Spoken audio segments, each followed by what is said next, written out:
అందరికీ నమస్కారాలండి. ఈరోజు అనంతపురంలో 1వ వార్డు కదా మహాత్మా గాంధీ కాలనీలో డోర్ టు డోర్ యాక్చువల్ నేను ఎమ్మెల్యే గారు, ప్రెసిడెంట్ గారు, పార్టీ ప్రెసిడెంట్ అని ప్రజాప్రతినిధులు, తర్వాత తెలుగుదేశం పార్టీ కార్యకర్తలు అందరూ తిరుగుతున్నాం. నిజంగా చాలా ఆనందంగా ఉంది. ఎందుకంటే ఎక్కడికి పోయినా ఎవరిని అడిగినా ఒకటి అంటున్నారు, ప్రశాంతంగా ఉంది. పరిపాలన ఎలా ఉందంటే ఫస్ట్ వాళ్ళ దగ్గర నుంచి నోటుకుండా వచ్చేది ప్రశాంతంగా ఉంది సార్, రచ్చలో రావెళ్ళేవని ఫస్ట్ ఆనందాన్ని ఎక్స్ప్రెస్ చేస్తున్నారు. తర్వాత సంక్షేమ పథకాలు, పేదలు నిరుపేదలు ఎవరైతే ఉన్నారో వాళ్ళకి ఆల్మోస్ట్ 99% సంక్షేమ పథకాలు రీచ్ అవుతున్నాయి. ఒక 1% ఉంటే వాళ్ళు ఎవరంటే ఇప్పుడు కొత్తగా 60 ఏళ్ళు వచ్చిన వాళ్ళు, కొంతమంది యాక్చువల్గా ఎవరికైతే ఫిజికల్ హ్యాండిక్యాప్ ఈ మధ్య అయ్యారో అటువంటి వాళ్ళు ఎక్కడన్నా 1-2 తప్పితే మిగతా వాళ్ళందరూ చాలా చాలా చాలా ఆనందాన్ని ఎక్స్ప్రెస్ చేస్తున్నారు. మా యొక్క తెలుగుదేశం పార్టీ అధినేత గౌరవనీయ నారా చంద్రబాబు నాయుడు గారు, యువనేత Telugu Desam party general secretary Lokesh గారు, వారి ఆదేశాల మేరకు ఈరోజు 1 year కంప్లీట్గా అయిపోయింది. ఈ సుపరిపాలన ఏదైతే జరిగింది ఈ 1 yearలో దాన్ని ఇంటింటికి పోయి కార్యకర్తల్ని తెలియచేయండి. గత ప్రభుత్వం 10 లక్షల కోట్లు అప్పు చేసేసి వెళ్ళిపోయినా దాన్ని తీరుస్తూ ఎలక్షన్స్కి ముందు ఏదైతే మాట చెప్పామో ఎన్డీఏ ప్రభుత్వం మాట తప్పకూడదని దాదాపు మెజారిటీ చేసాం. 1-2 కాదు, పెన్షన్స్ ఇచ్చేసాం, మహిళలకు 3 గ్యాస్ సిలిండర్ ఇచ్చేసాం, తల్లికి 100 కింద ఎంతమంది పిల్లలంటే అంతమందికి వేసాం. అదేవిధంగా ఫిషెస్ చేపలు పట్టేవాళ్ళకి వాళ్ళకి చేయాల్సింది చేసాం. అన్నా క్యాంటీన్స్ 204 అన్నా క్యాంటీన్స్ ఓపెన్ చేయటమే కాకుండా మరొక 70 శాంక్షన్ చేశారు. ఇలా అంతేకాకుండా రేపు 15వ తేదీ నుంచి వచ్చే నెల ఆగస్టు 15 నుంచి మహిళలకు ఉచిత బస్సు ప్రయాణం స్టార్ట్ అవుతుందని అనౌన్స్ చేశారు. అంతేకాకుండా రైతు సోదరులకు ఏదైతే 20,000 ఇస్తా ఉన్నామో కేంద్ర ప్రభుత్వం 6,000, 14,000 రాష్ట్ర ప్రభుత్వం, కేంద్ర ప్రభుత్వం ఇచ్చిన ఆ రోజే రాష్ట్ర ప్రభుత్వం కూడా వేసేటట్టుగా చేయాలని ఫైనాన్స్ కార్డు ఇచ్చారు. ఈ విధంగా అనేక ఇబ్బందులు ఒడిదొడుకులు ఉన్నా అటు కేంద్ర ప్రభుత్వంతో డిస్కస్ చేస్తూ రాష్ట్రాన్ని మెల్లమెల్లగా ముందుకు తీసుకుపోతున్నారు. ముఖ్యంగా యువతకు ఉద్యోగాలు రావాలనే ఉద్దేశంతో అనేక దేశ విదేశాల్లో ఇండస్ట్రీస్ని పిలిచి వాళ్ళందరితో టైప్ చేసుకోవడం జరిగింది. అయితే industries over night Rao. It takes 1 year కొన్ని, 2 years కొన్ని, 3 years కొన్ని. అయితే లాంగ్ రన్ దృష్టిలో పెట్టుకొని మన పిల్లల భవిష్యత్తును దృష్టిలో పెట్టుకొని అనేక ఇండస్ట్రీస్ని యాక్చువల్గా తీసుకురావడం జరిగింది. ఇప్పుడు అనంతపూర్లో కేఎం మోటార్స్ వచ్చింది. ఎంతోమంది కేఎం మోటార్స్లో ఈరోజు 10,000 పైగా యాక్చువల్గా ఉద్యోగం చేస్తున్నారు.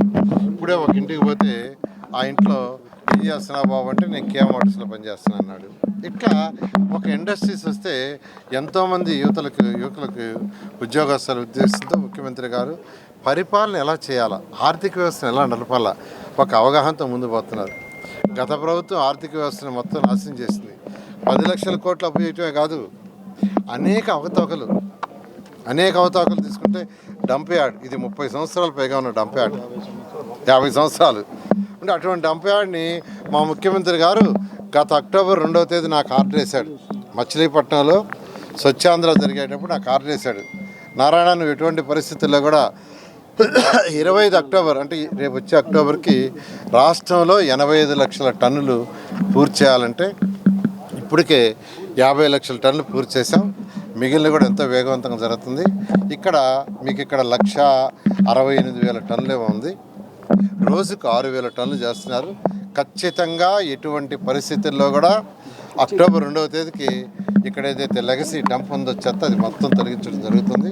అది ఎమ్మెల్యే గారికి కూడా యాక్చువల్గా చాలా క్లియర్గా చెప్పారు. అదేవిధంగా కొన్ని విషయాలు ఎమ్మెల్యే గారు రిక్వెస్ట్ చేశారు.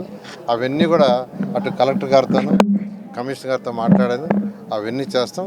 నేను చెప్పాలి, చాలా ప్రజలు చాలా ఆనందంగా ఉన్నారు.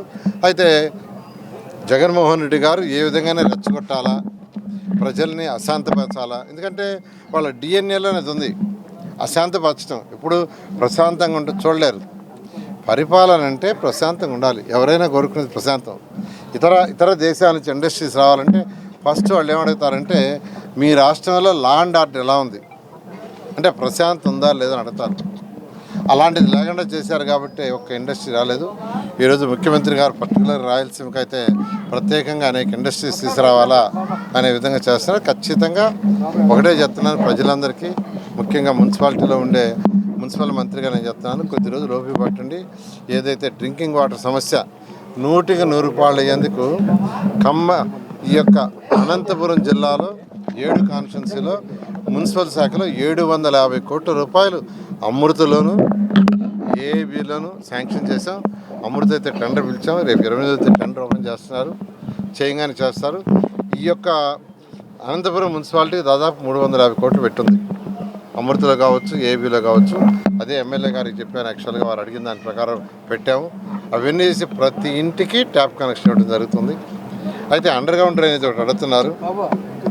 ఇప్పుడు ఉన్న రాష్ట్ర ప్రభుత్వం యొక్క పరిస్థితుల్లో అండర్ గ్రౌండ్ వెంటనే చేసే పరిస్థితి లేదు. ఖజానా కొంత ఫ్రీ అయ్యి రాష్ట్రం కొద్దిగా ఇదైతే ఖచ్చితంగా దాన్ని కూడా కన్సిడర్ చేస్తామని ఎమ్మెల్యే చెప్తున్నారు. 3 సంవత్సరాల తర్వాత అయినా చేసే అవకాశం ఏమైనా ఉంది సార్? కనీసం మీ ప్రభుత్వంలో మొదలు పెట్టే అవకాశం ఏమైనా ఉందా అండర్ గ్రౌండ్? అదేనండి, యాక్చువల్గా ఒకటే మీరు అబ్జర్వ్ చేయాల్సింది, గత ప్రభుత్వం మున్సిపాలిటీలో మనందరం కట్టే ట్యాక్సులు కూడా సిఎఫ్ఎంఎస్లో పంపించి అక్కడి నుంచి డైవర్ట్ చేశారు. ఈరోజు 3000 కోట్లు డైవర్ట్ అయింది. కానీ మున్సిపాలిటీస్ అంటే ఇవి స్వపరిపాలన, వాళ్ళ డబ్బులు వాళ్ళే అకౌంట్లో ఉండాలి, వాళ్ళే ఖర్చు పెట్టుకోవాలా. అయితే అనుభవం ఉన్న ముఖ్యమంత్రి నారా చంద్రబాబు నాయుడు చెప్పిన తర్వాత లాస్ట్ మంత్ నుంచి సిఎఫ్ఎంఎస్ నుంచి గ్రీన్ ఛానల్ ఇచ్చారు. ఈరోజు ఎవరి డబ్బులు ఇట్లా 1 by 1 సర్దుకుంటూ వస్తున్నాం. అంటే రాష్ట్ర ఖజానాని ఒక స్టెప్ ముందుకు వచ్చాం కాబట్టి ఈరోజు సిఎఫ్ఎం కూడా ఇబ్బంది లేకుండా గ్రీన్ ఛానల్ ఇచ్చారు. అట్లా రాష్ట్ర ఆర్థిక పరిస్థితి, మున్సిపాలిటీ ఆర్థిక పరిస్థితి కానీ మెరుగైతే ఖచ్చితంగా ఎమ్మెల్యే గారు మీరు ఏదైతే అడిగారో అవన్నీ చేస్తాం. ఖచ్చితంగా పరిశీలిస్తాం. ఏంది ఉచిత బస్సులు జిల్లా వైజ్ ఇస్తారు. యాక్చువల్గా ముందే చెప్పారు, జిల్లా వైజ్ చేయడం.